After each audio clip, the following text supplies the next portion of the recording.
I want to go ahead and get started by just introducing you guys to the course and giving you a brief overview of the course. So I'm sharing my screen right now. This is the Canvas page. Hopefully some of you have taken a look at it already. If you have a question or for some reason you had to get up and do something and you missed what I said or whatever, blah, blah, blah, use the chat function. You can email me or you can watch the Zoom over again.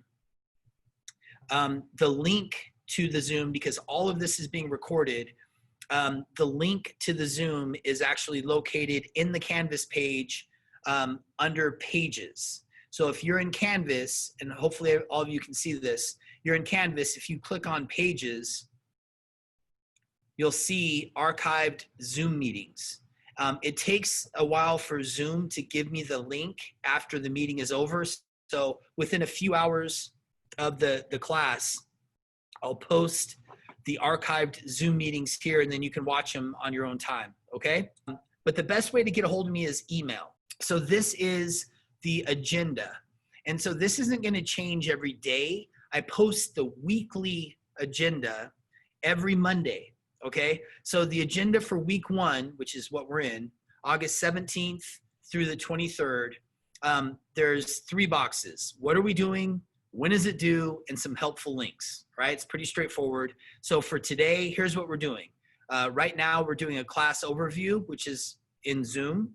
After we finish this, there's gonna be a class overview quiz, which you guys will take through Canvas. Then we're gonna go over an assignment that's gonna be due this Sunday. And then we have a quick lesson on imperialism where you're gonna take some notes. And then we're gonna go over some current events and then we're done. So attendance is being taken. And I don't know if you guys remember how many, campus security guards you would pass every day when you were on campus or whatever. We have all these people that worked on campus that don't really have a job when there's no students here. What they did is they retained all of those people and they turned them into attendance clerks.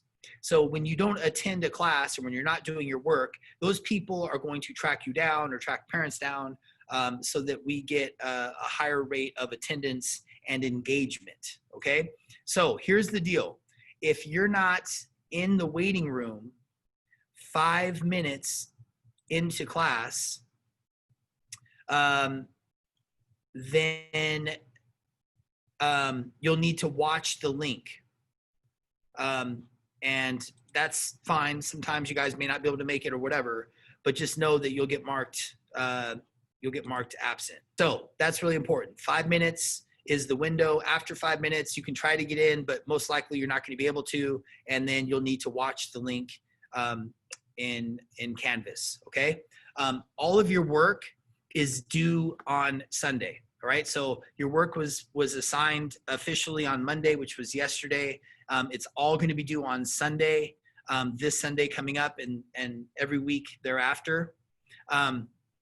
If you need more time, if for whatever reason your dog died, you're sad your boyfriend broke up with you, your football team, hopefully they play this year, but your football team lost and you're depressed, whatever. If you need more time, you need to ask, okay? And you need to ask before the assignment is due. And I will grant extensions based on a case-by-case basis. I'm going to be incredibly lenient, as everyone should be during a pandemic, but I do need you guys to ask first. So here's what we're going to do next. I'd like you guys to go ahead and go into my Canvas page, and you're going to click on modules, all right? And you're going to click on modules, and then you're going to take the class overview quiz. And we're going to get to the next thing, all right? So we've already covered this class overview, and we've already taken this class overview quiz. So the next thing that we're going to do is This Is Me, all right? So if you click on this in Canvas, it brings up your instructions. And basically, you guys need to create a 1-minute video where you tell me what your name is and what you want to be called, and then you say, "This is me." Now, the instructions to use WeVideo are above, but you can use YouTube, you can use your phone, you can use Chromebook, whatever you want to use, all right? You're going to say, my name is, like, for instance, I would say, my name is Mr. Patterson. I like to be called Mr. Patterson. This is me. And then you're going to give me 3 things with pictures, 3 things that you want me to know about yourself, and pick interesting things, all right? And so if you want to see an example of what I'm talking about, if you're more of a visual person, there's an example at the very bottom. That's a great question. So do I want you to take notes a certain way? And the way that I'm going to present the notes is in outline format. Now, it will make more sense if you take the notes the way they're being projected or presented. But if you want to have your own system on top of that, some people like to annotate, highlight, or use other methods after the outline. That's fine. That's however you would like to handle that. All right. So the first unit, and this is going to be really short, guys. I'll keep the lectures to 10 to 15 minutes tops. Okay. The first unit is imperialism, and you can see, unfortunately, like in a regular class, I would interact with you guys. We would talk about this political cartoon, but for the sake of time, just to kind of streamline everything, you can see from this political cartoon that you have the United States being represented or symbolized by this bald eagle. You can see the flag of the United States on the eagle, and it looks like the eagle is tearing the guts out of what appears to be South America, right? And then it has its claws in other parts of the world. That kind of is symbolic of what imperialism is. Now, you don't have to write this part down, but before every lecture, I like to go over what our objectives are. You don't have to write this down.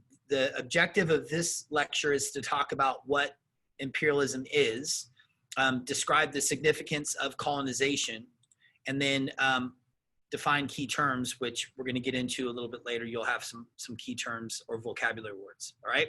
So here's what you do need to write down.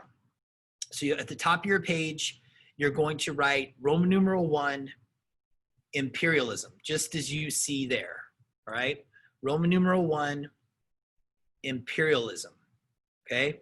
And if for whatever reason you get sidetracked, or for whatever reason you fall behind, remember that this entire Zoom class is being recorded, and that you will be able to watch all of this over again if you need to go back over something that you missed, okay?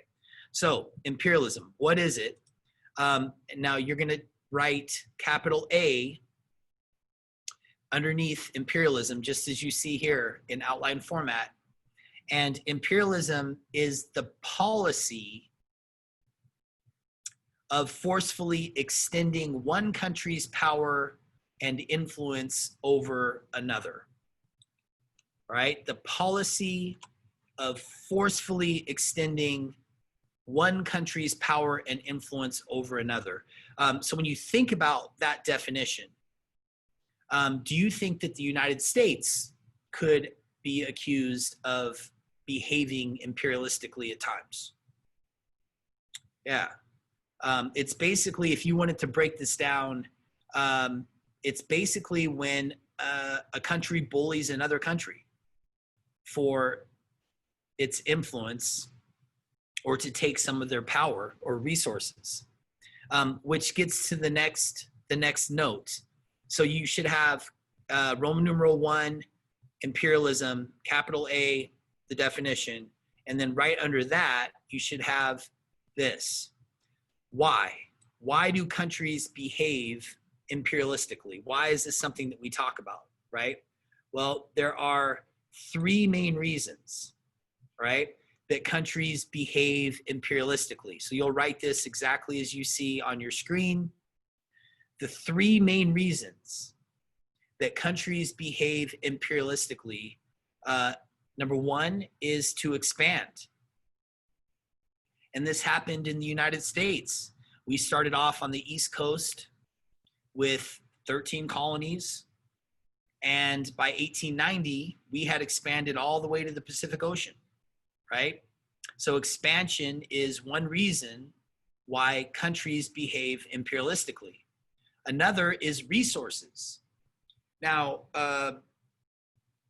what is a resource? Anyone want to chime in? What's a resource that causes us to behave imperialistically? What's an example? Like oil. Oil, there it is. Oil is the big one. I'll tell you that the 21st century resource that's going to compete with oil is lithium.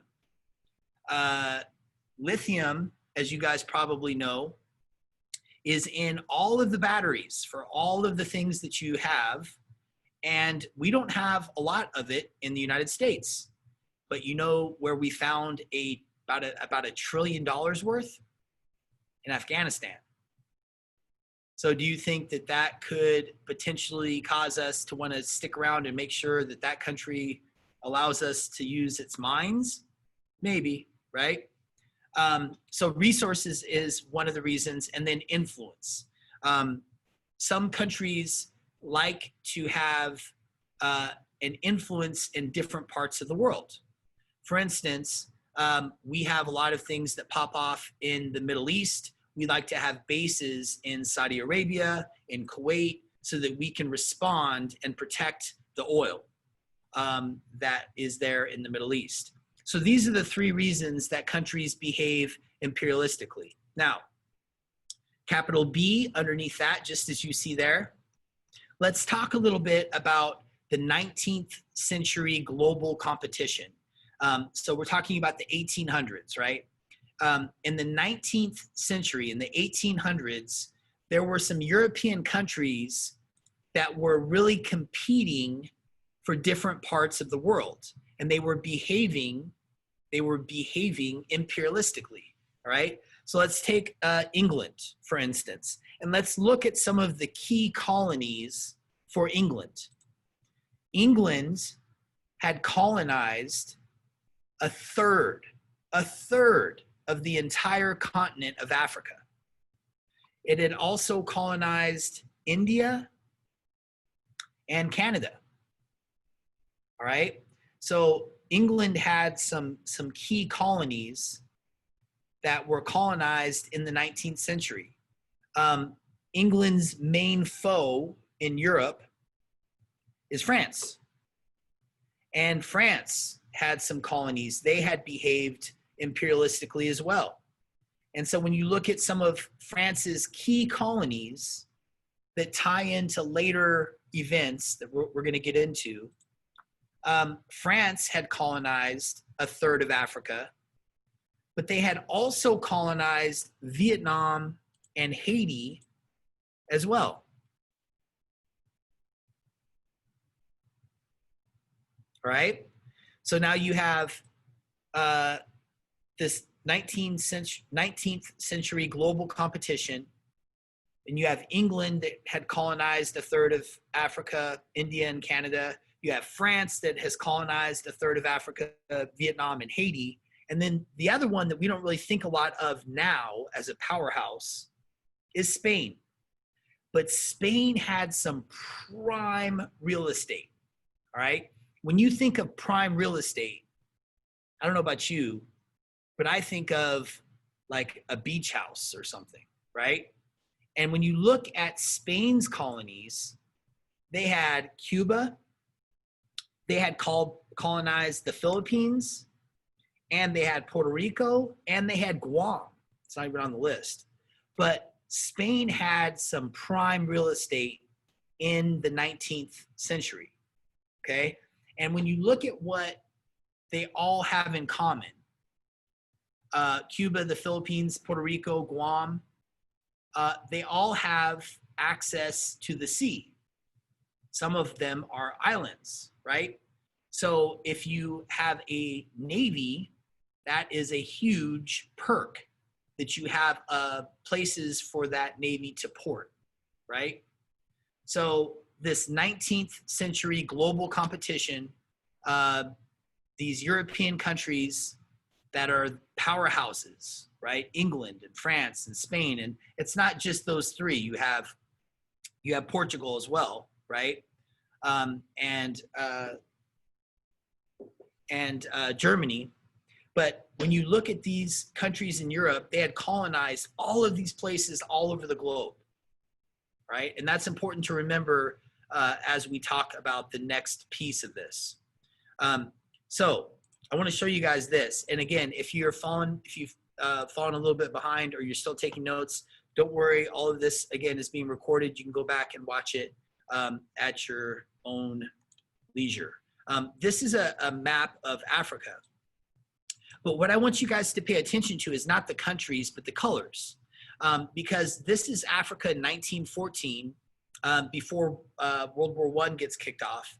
And look at the amount of Africa that's colonized by the British, right? All of the blue. And then look at the amount of Africa that's colonized by the French in the red. And then look at the amount of Africa that's colonized by the Spanish and the Portuguese and on and on and on. The only parts of this continent that are not colonized are represented in white. It's like, bleep, bleep, bleep, like just specks, right? That's pretty crazy when you think of the entire African continent having been colonized, all right? Let's see what I got here.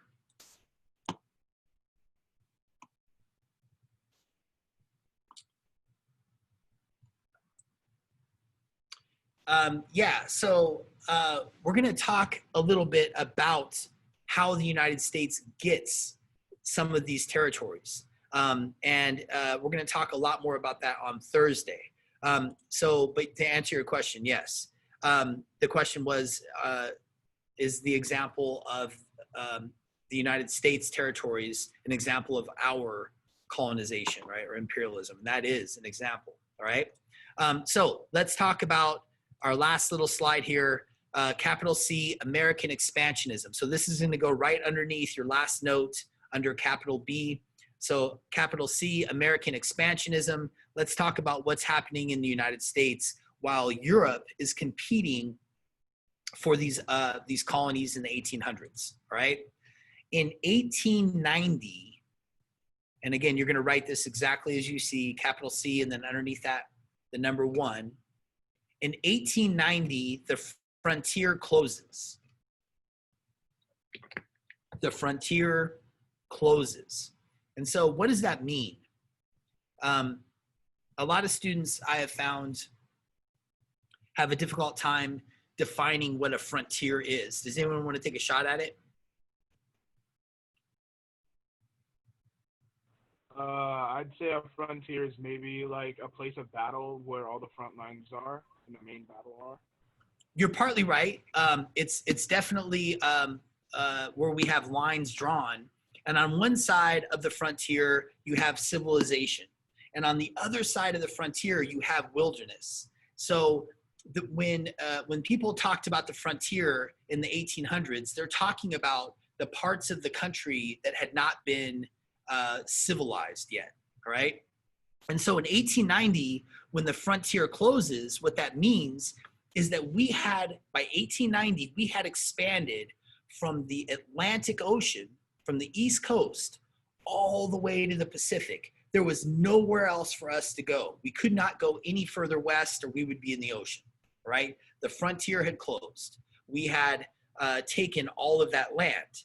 And the excuse that Americans used as to why, or I should say the justification that we used as to why we took all of that land, because as you guys know, there were people living on it, right? Native Americans, was something called manifest destiny. And this is a pretty crazy, radical idea, but it was very widely held in the 1800s. Did anyone heard that term before? Anyone want to chime in and tell me about manifest destiny?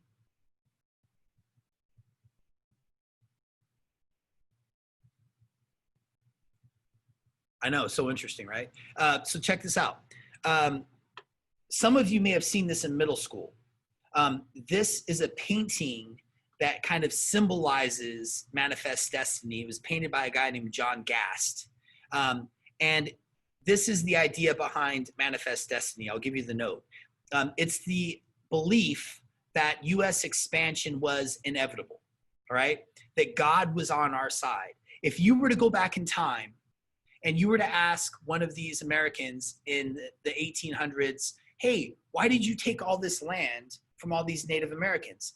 They would have said, well, they're savages. We're civilizing them, right? And if God wasn't on our side, why did he let us take all this land, right? And so this painting kind of captures this belief in that there's this angel, and pay attention to which way the angel is flying. The angel is flying from east to west, right? And what is the angel bringing with her? She's bringing with her light, right? And she's bringing with her technology and industry. And all of these white settlers are chasing these Native Americans into the darkness, into the shadows, which represents the fact that they're not civilized, okay? So once we expand all the way from the East Coast to the West Coast, from the Atlantic to the Pacific, and the frontier closes, now we have to defend it, right? Now we have to defend our country, and this is your last note. So with all of this expansion comes this desire for military strength. We need to now build up our military to not only defend what we have, but also to prepare to expand outside the confines of the United States. All right, that's it. That's it for notes. Now, normally there would be a brief quiz after we took notes, but today there's not, okay? So you're gonna wanna hold on to these notes because on Thursday, there's gonna be a quiz on both today's notes and Thursday's notes, all right? Now your quizzes are open note. So that's why it's important that you guys are in class and also taking notes. So let's get to the last part of the class. Now, one of the things that you guys are going to be graded on is on current events, all right? And the way this works is at the end of each week, you guys are going to have a flip grid where you summarize the current events that we discussed in class, and then you expand on one of them. Now, here's the thing. I know some of you guys hate doing flip grids because you don't like other people to see you or whatever. Blah. I don't make them private. I'm sorry, I don't make them public. I don't make them so that you guys can see them. They're all private, so only I see them. And all you literally have to do, it's a 1-minute summary, is hey, on Tuesday, here were the current events that we talked about. On Thursday, here were the current events that we talked about. And the one that I looked up was this one, right? So it's just super informal. I just want you guys to be aware of what's going on in the world, because that's really the point of history, is studying it so that you can apply what you're learning to what's going on now. But if you have no idea what's going on now, that's really hard to do, right? So let's talk about current events. There's going to be 3 current events each class period that I cover, 3. And the way it'll look, if you guys want to write them down, and you can even use your notes, write them on your notes, write them anywhere you'd like to write them down, just somewhere where you can remind yourself what the current events are. It could be something like this, where you have the date, and then you have global, you have national, and you have local, all right? So here are the 3 current events that we're going to cover today: a global current event, a national current event, and a local current event. And I'm going to come back to this, so don't worry. Let's talk about our global current event first. I want to show you guys this video of a concert or a music festival in Wuhan, China. This took place on Sunday, and there are thousands of people attending. Ready?